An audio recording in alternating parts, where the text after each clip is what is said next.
Doo qabdanii indaam kun asirratti kaasuun andas nan jenne garuu an qallaalitti abdii kiyya yoo ati naa kan itti carraa gaafii takka kana dhibdeen gaafachuu fala. Okay.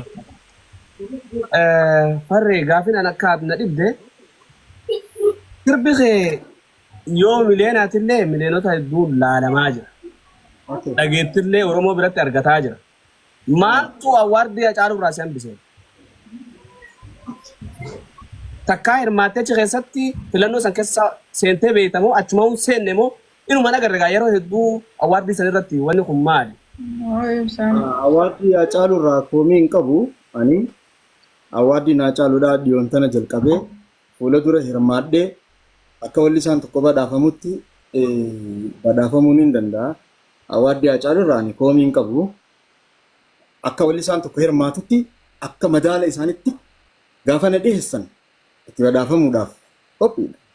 Garuu awwaardiilee san dura godhaman gartee sanirraa koomii gurguddoodhaan qaba. Maaliif jennaan OBN illeen awwaardii dhiyeessee ture eega kaafteefuu ani bar waa hedduu dubbachuun fadhu bar maaliif dubbadheef miidhaan irra fidijee waan hin yaadu jechuudha si'alee.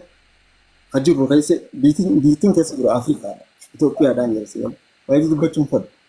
Gaafa bara 2018 sirbi karratee san duraa ka ammaan tana miliyoona 20 seenee jiru kuni saniin dorgome wallistoota 50 waliin nu fidanii wallistoota 50 keessaa tokkoffaa bahee wallistoota 10 waliin nu fidanii wallisaan keessa hin jirre ani birraa qofa hundi isaanii ni jiran wallistoota 10 waliin nu fidanii wallistoota 10 keessaayis wallistoota 20 waliin nu fidanii 20 keessaa tokkoffaa bahee 10 waliin nu fidanii 10 keessaayis tokkoffaa bahee 5nis waliin nu fidanii 5ffaa keessaayis tokkoffaa bahee ni beeka hawaasni ni beekan isin jiru gaafa san mo'aatiin ture sadarkaadhaan hin gadoo dhufe xumura irratti garuu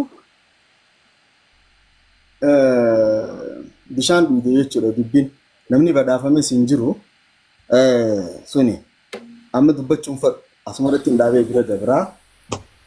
Thank you. Abdii silaagaan Awwaardiidhaan immoo amata lama dura isaan kan hordofaa turan ture akkaataan isaan artistoota gaayid itti godhan namni morma irraa muru hin jiru sodaata akkas hin qabu yoo dhugaa kan dubbannu taate. Haala biraa keessatti agarraan poostiin godhee jechuudha. Arga booda hanga awwaardiin haqaan nama keessummeessu dhufutti biyyattii Itoophiyaa tana jedhamtu sana keessatti sirbi xiyya awwaardii takka irratti illee akka hin baane beekaniin dubbadhee jira jechuudha. Poostii godheetiin jira. Amata lama dura ni yaadattan. Inni harkee jiraate jechuudha. Hin barbaadu awwaarduma takka keessatti sirba xiyya hin hirmaachisinaadhaa jetiin gumiina dabarsee jira jechuudha. San booda namni hirmaachisin jiru jechuudha. Hanga haqaa dhufutti illee gamanumaan ani Hacaaluu awwaardii irraa koomii hin qabu. Anaaf Hacaaluun awwaardiidhaa nagaa walitti. Thank you. Ibsaa caaltu hojjechuunis galatoomaa yeroo takka isinillee jalatti isin dubbiseetiin baraan. Yoo waan hunda nagaa fattan beeke ani waa hedduun gaddiigaa iccitii isin hin beekne hundan gagguura waan isin aarsaa waan hawaasa aarsaatiin dubbadha waan ta'eef jecha waan masasablaa nagaa fadhaa. Dhis. Ibsaa fi biiftuu fi caaliin yeroo takka jala naa teessanii faraan gaggeesseetiin isin sadanuu bikka takkaa waliin deebisee isin walitti hafu. Akkam jetta? Okay, hedduu bareedaadha. Faraan wanna taasifte hundi keessattuu naannawaa Harargeetti uummanni keenya irra bal'aan isaanii ni beeka. Dubbachuu dhiisaniiti callisuu filataniiti. Malee yeroo dheeraa waggaa lama dura irraa kaasee soo hanga ammaan kanatti illee ni beena. Meeshaa keessatti galchina artistii jabaan jaalannuu fi dhugumatti immoo nama waa godhuu danda'u ni dandeessasi. Bagan dhaabbatiin fuula namaatis amma booda illee akka jabaattee bakka namni itti si'eeni olitti argamte as baatu abdii sirraa qabnaa si jaalanna hedduu isa kabanya wakkolchi waan isa keessa jiru itti dhagaameetuma kaasuudha malee silaa sagantaa kanarratti waan kanaa kaasuun qabu ture waan beekurraa namni annin beekaa maaliif hin dhageenye namni kun takkaa fi waliin as tattaafuu waan jiruun kaase so jabaadhaa bakka ayyaa fi hin deebinamti. Isaa hedduu ulfaadhu miira keessan irraan galee hedduun si jaaladha.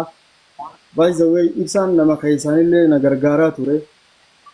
Wallahi nama qarshii na asitti na gargaaraa ture.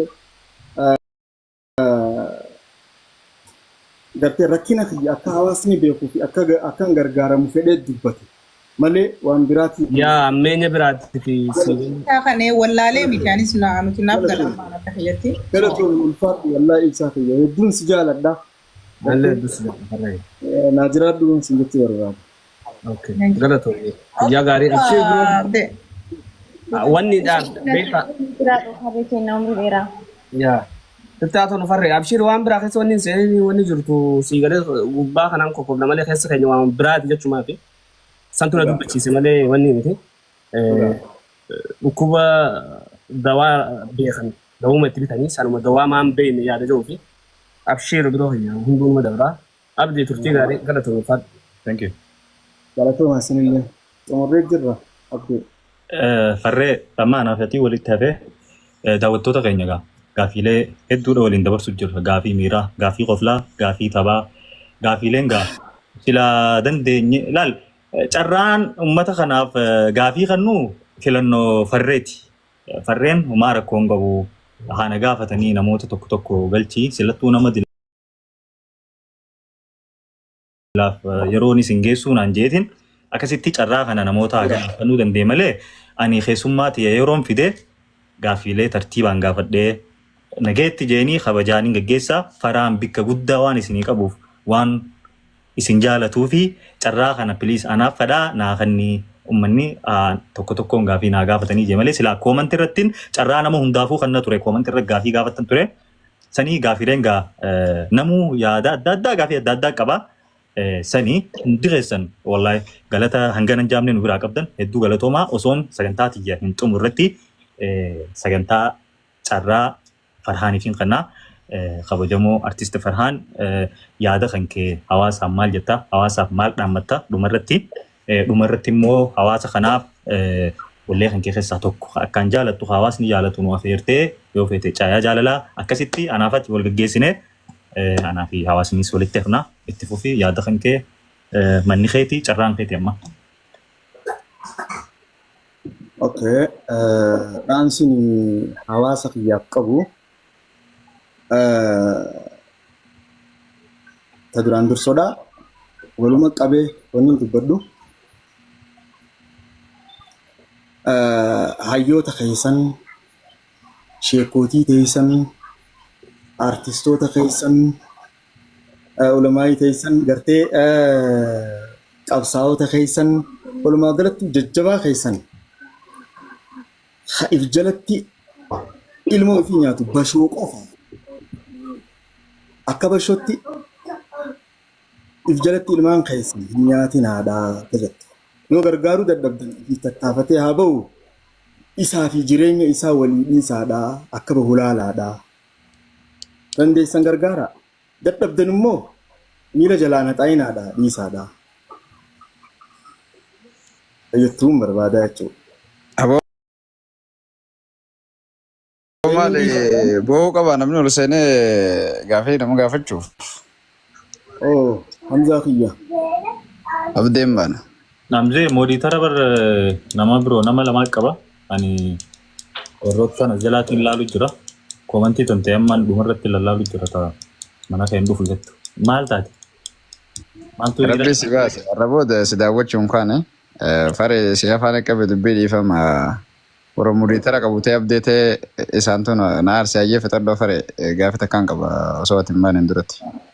Gaafii tantee boodan itti fufa gaafiin ani waliin dubbachuu jiru gaafii ergaa dhaammataa waan ta'eef jecha. Yaa itti fufarreetu. Ishee bareeda amma si gaafachuun danda'a jechuudha boodarra goolabda dhaamsa. Okay.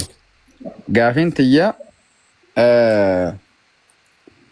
ni beekne Itoophiyaan agriimentii dhaabbata Google AdSense wajjin qabu kun akka biyya guututti warreen aartiitiin wal qabatee diraamaa filima tahee warra gartee yuutuubaroota sooshaal miidiyaa irratti hirkatanii jiraataniif dhiibbaa guddaadha. Waan kana silaa rabbiin carraa walitti fideenii hawaan kana furuu danda'u gaa piraayim ministeer biyya tana bulchuu hawaan sanaa lama geessee naquu danda'u. Walitti fidee maal jettee gaafatammaa abiyyi silaa rabbi walitti fide.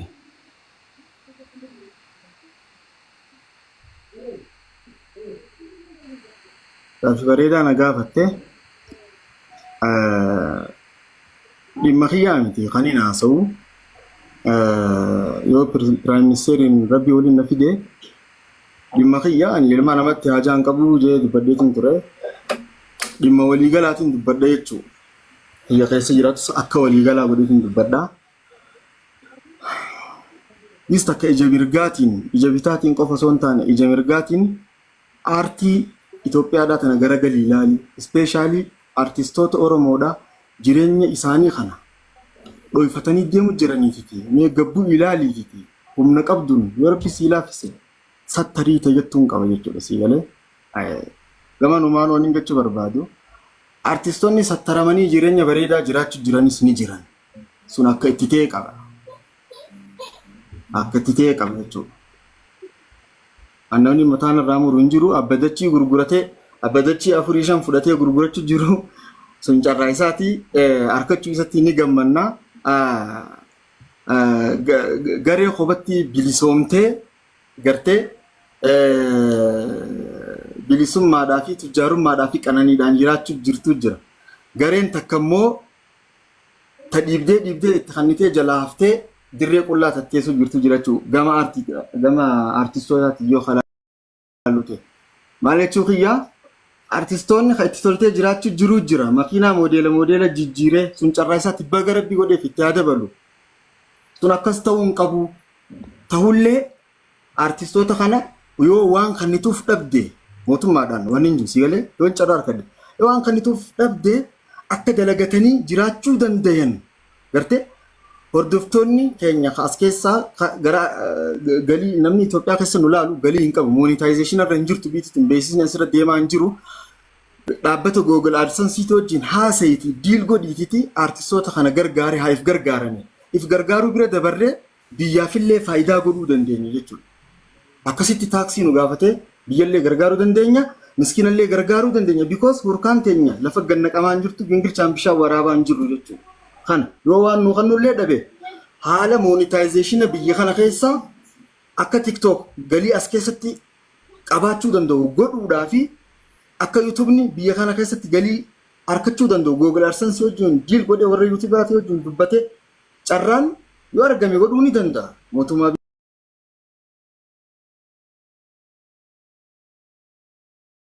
biyya tokkooti wajjin haasee waan kana furuu danda'a. Ulaagaa isaan gaafatan guutee furuu danda'a. Gartee kana malee wanni hin gaafadhu. Waan argadde mana naa biti, makiinaa naa biti, jireenya kiyya fooyyeessi, maarree naa godhi jee wanni dhuunfatti gaafadhu takka hin jirtu jechuudha. Akkas. Faree hedduu galatoome silaa namni waan dhuunfaa isaa waan ittiin jiraatu waan mana makiinaa dachii waan dilee gaafachuu danda'a maallaqa gaafachuu danda'a namni ati immoo akka aartistoota waliigalaa yaaddee Sambiraa dabartee aartistoota bira dabartee yuutuubaroota xixiqqaa hunda waan furmaata ta'u yaaduun keetu waan bareedaadha.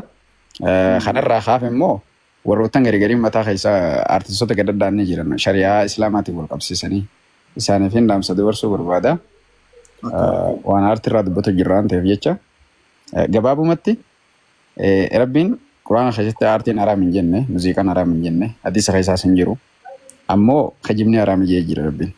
Yeroo aartii dalagaan aartistoonni walumaa galattu kijiba irraa of eeganii akka Ibroo Ibsaa amma biyya faarsisan rakkoo tokko illee hin qabu akka Rabiilaa Sanfaa akka Qamar Yusuufaa rakkoo takka illee hin qabu. Kijibumaatu haraama kijiba xiqqoo keessaa maddi jecha biyya keessan identitii keessan addunyaa mul'isuun ni danda'ama. Kanumaan jechuu barbaada.